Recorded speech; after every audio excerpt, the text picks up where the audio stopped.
Hello दोस्तों, राधे राधे। मैं माला प्रजापति हमारे यूट्यूब चैनल में सभी दर्शकों का स्वागत करती हूँ। आज मैं एक बहुत ही प्यारा कजरी गीत गाने जा रही हूँ। अगर आप सभी को अच्छा लगे तो प्लीज़ लाइक करना, कमेंट करना और मेरे चैनल को सब्सक्राइब करना। शिव जी के करबे पूजनिया हो, यार पूजनिया हो, जइबे देवे घर नगरिया। शिव जी के करबे पूजनिया हो, यार पूजनिया हो, जइबे देवे घर नगरिया।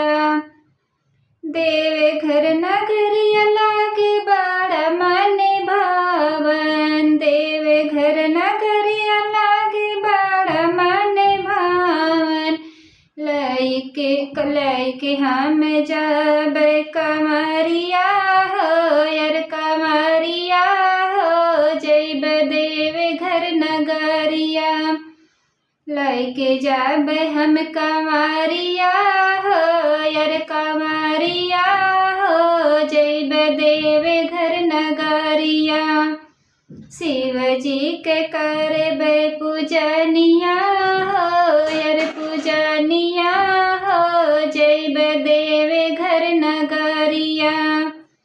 देवे घर नगरिया लागी बड़ा मन भावन, देवे घर नगरिया लागी बड़ा मन भावन। बोल बम के नारा दिन रतिया हो, दिन रतिया हो, जइबे देवे घर नगरिया।